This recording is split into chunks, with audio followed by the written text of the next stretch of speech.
Hello and welcome back to Penkitten Plays Europa Universalis IV with the third Rome expansion. Oh man, it's been a while since I recorded this last. We are back with Russian expansion with a beautiful Russia. It was formed in the last episode, and it is ruled by Tsar Dmitry VI Rurikevich, with Yuri Rurikevich as our young heir. We can take a new rival, and unfortunately it's France. Yeah, no. Not gonna do that. In the last episode, I believe we did take over quite a lot of Kazan, maybe? Because it just seems like my army is walking back.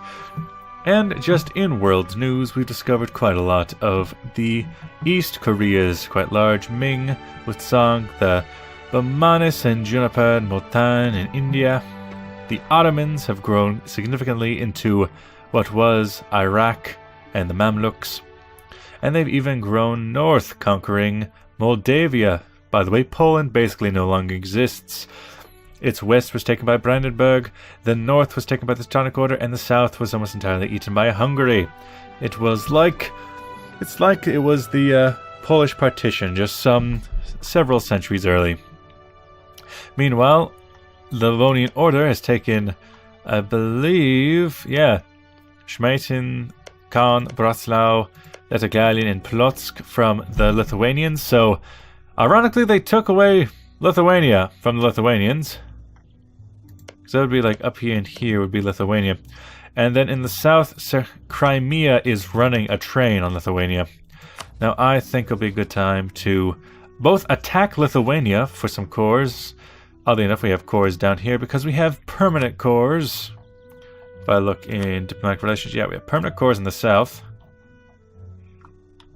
But I don't know, we can also take some things like Kurkas, start moving in that direction. And I think we can attack the Lovonian Order, because the Livonians are fairly weak from the fighting. They are strong, they have strong ideas, but they only are allied to Riga. They have a conquest on... Has conquest casus belli on Sweden and Lithuania. Weird. They want to attack Sweden and Denmark. Okay.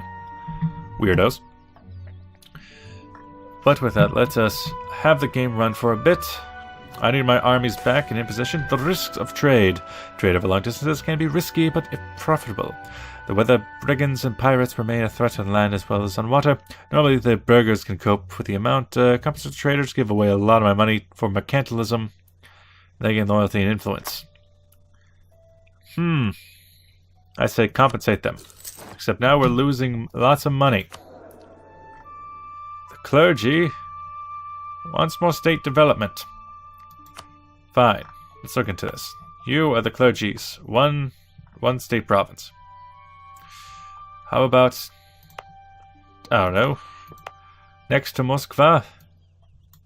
Making salt? You're gonna be so salty, then... clergy. So these are the clergy. What are you then? You're burghers. That's odd. I could have swore I'd given away burgher territory in more areas. Ming has announced us as their rival. Quite odd. We might actually be able to use some of those. Ooh, an uprising. Oh no. That's perfectly fine. Moving out the Strotsky away back to the capital for the war. That's soon to come. Also, fun little thing over here, the White Sea. England has a massive trade boost in their area. Mostly because of an event that they get around this time period. Now then, we got free diplomats. We're annexing Odiev, but Odiev's not really that important anyway. And Astrakhan is going to fight the Kazanis. If Kazani dies, then I get my mission. 4th Army, Suzdal, go there to attack. You there, come, and you will be the army to fight the Livonians. Smolensk. Actually, focus fire on Smolensk for now. We have Pavol down there. How many leaders can we have? We have 2 leaders and we can have more. Recruiter General.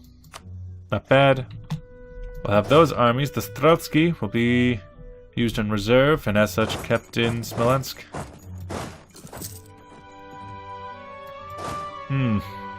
Narva. Where are their forts? Can't really see them from here. Either way, we do have... we have a claim on Polotsk, and I think we can take that. A very simple war for money in Polotsk, because we have quite a few permanent... what are they called? Permanent claims, yes. So long in this game. I can make even more states. Samara would be next. Tambov. Beleluzero. Samara? Maybe I would actually want to go back to Beleluzero.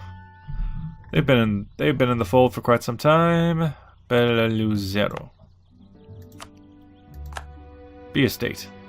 Samara, Ural, North Karelia, Tambov. Let's focus on the actual proper Russian ones first. The ones I got.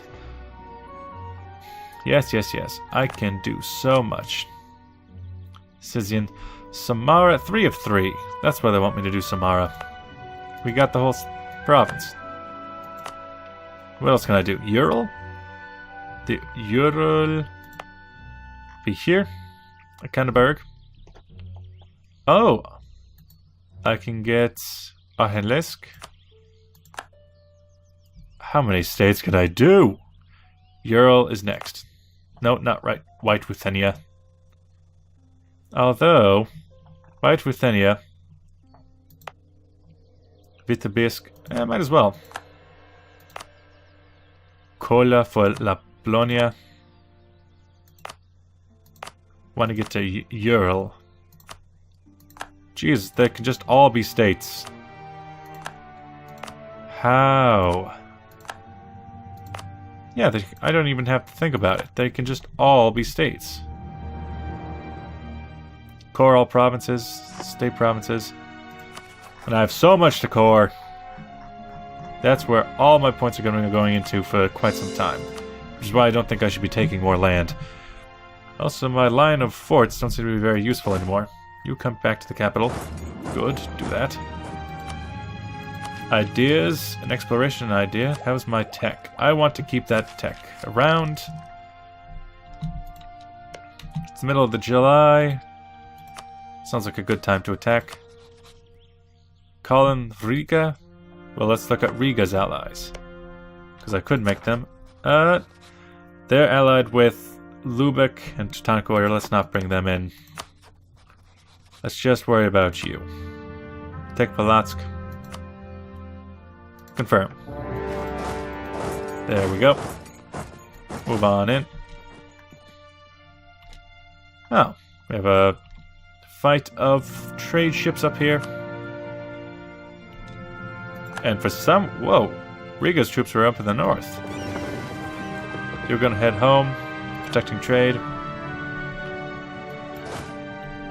You're just sitting and waiting for... Kazan! You go to the north then. First Army, Crimean Army.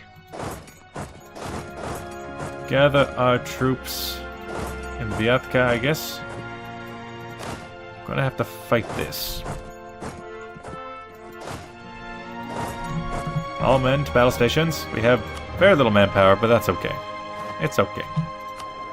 In fact, we have so little manpower, I might want to throw in some of these guys. 13. We do not have... We almost could. We almost... In fact... Yes. Yes, 13. In this time of crisis, we must call upon the Streltsky. Corruption is growing, though. Ruda corruption.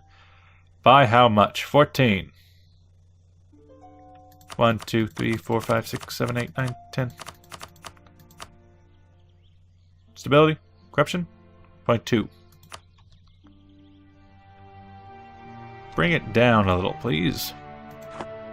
Relying on the Strutsky could be a big problem, but it'll have to do to take out these Kazanis while we siege. We're going to run out of manpower very soon, but that's fine with me.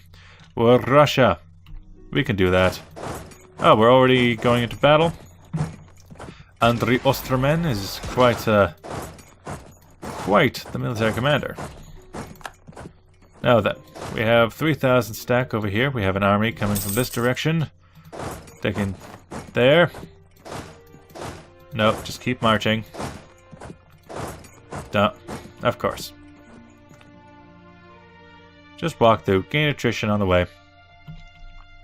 Let's see what they do. It's a negative chance for them to win. And I'll turn in. Give it a few days.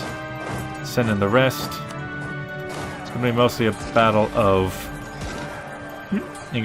Riga occupied Ingermanland. Ah, they've come up from the north. Well, we have this army together. 35k. Cut them in half. You lead the Permian army. Name such after Perm. You come this way and up. First fleet, yeah. Go home at war. You are going to lose. There's not really much we can do about that. Go home at war. Just go there. Does make us vulnerable out of Neva. So from here, you actually march towards Neva. And you march towards Novgorod. Although you don't have a leader. Army of Finland, there you are. While we continue to siege. From there, we need to siege Galun and Riga, integrating Oriev. Prestige, internal conflicts. Ah, how nice. Oka is ours. A nice solid wall against Lithuania. They're not coming after us, though. That's good. Maybe they know... The liturgical reform. The Eastern Orthodox Church is one holy Catholic apostle church established by Jesus Christ our Lord and his apostles. However, our family is large and diverse. Our patriarch is proposing some reforms to our litany that will bring our form closer to other churches. The idea is bold and will strengthen the church, but we know that the superstitious and backward will reject the change.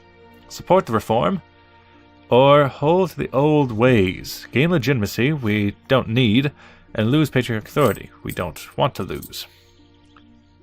I could just raise war taxes. Could be nice to have. Support the reform. We are bold fighters and expansionists, so of course we're going to fight.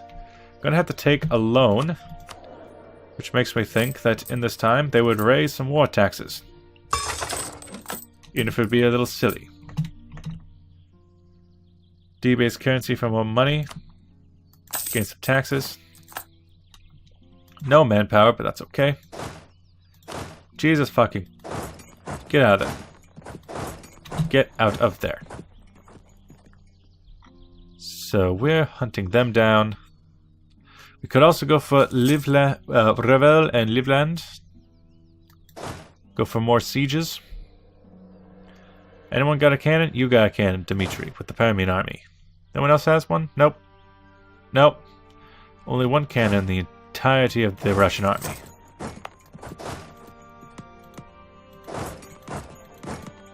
Well, you can't go there. Pskov. Yeah, impossible. Will you just hold fast? We have loans coming due. Ports blockaded. Provinces are demanded. By the clergy once again. Let's look at this. Let's give them something in the north, like Monolens. Something I don't care about. Lithuania has... they have, no current edicts. What to do then? How about... Where's the button to give them... Ah, there we go. No estate. Because it's not a... Yeah, right. Plum, give it to the clergy. Already gave Kazimov to... Ooh, I should give this area to the clergy. But they need to be cored first. Which is where all my points will be going for quite some time. War in Livonia. Ah, Kazan has accepted peace and has been... Wow. Wow, Osterkhan. Wow. Just a massive failure, huh? Did you enjoy being that big of a failure? Are your parents proud? You're that big of a failure. Nothing's going up here. You are almost done. Siege has ended, which means we can start moving forward. In particular, we can start attacking. We can go to Lifeland, which is important because you have the cannon. Protect this stack in their siege until it's over. You get the siege started. Up in here, up in here. If we can win this without really having to fight their army, that would be fine. I'll just lose everything to attrition. Merchants harassed. Escalate compliment. Disputes over the treatment of local merchants were not uncommon. All governments faced minor reports of unfair treatment and harassment of their merchants. At the higher levels, there were complaints about banditry and privateering. Seek a diplomatic solution with Norway, or escalate the complaint. They gain loyalty. I say yes. They have insulted me and my merchants. Siege of Polotsk is over. Which means let's move you on to Kaun and you on to Bratslav. Just take your time. Revel, because that's going to be very hard to take. The port cities are going to be fairly hard to take. They're willing to leave the war. All we really wanted was Polotsk, right? Polotsk. This would have a coalition with Kazan. And how about all your money? How about Riga doesn't want to lose anything. Like I said, how about this? Demand tribute. All the ducats you got. Estonia and Livonia. End rivalry with Muscovy. Give up territory transfer trade power? No. War operations, too much to ask. Well, let's take one more fort so I can get war reparations. To really stick it to them. Because if I can win this war without really having to fight their troops, they'll work fine for me. A little bit of attrition never hurt me. I'm Russia. You sit there for now. They have quite the wall of forts. And if I take that fort, I can destroy Luki. If I take Polotsk fort. Ah! Lithuania has won their war against the Crimea. Meaning I probably should not attack them. Unless Polotskian separatists. I have an idea. First off, let's go in here. Build spy network. Very important to me. Do that against build spy network here. Just do that against my enemies. Don't really need to do that here. I have permanent cores. Build sniper. Build spy network. Go away. Looks like Reval is going to be the next fort to fall. Let's go to Dorpt. Dorpt.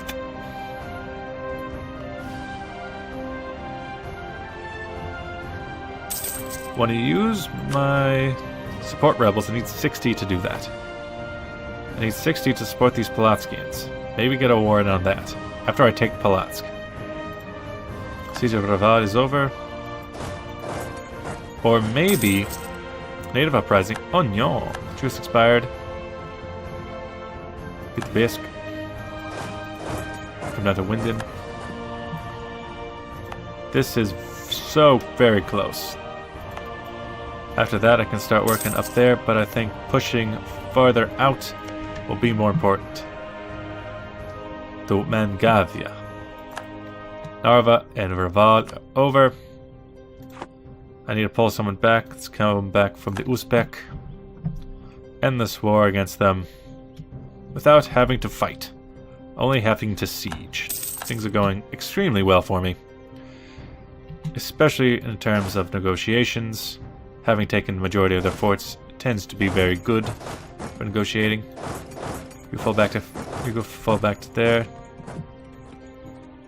Ah, free. Show province, diplomacy. Sue for peace. Sorry about that. Again, give me your money. Got a little bit more now. Treaties, war operations, trades, transfer power, transfer trade power. No, too much for them. Well, it's a little, and rivalry, and with Riga. Don't have any war score against Riga. Release nations. Polotsk might be a bit too little. Livonia. That would take more war score. Estonia.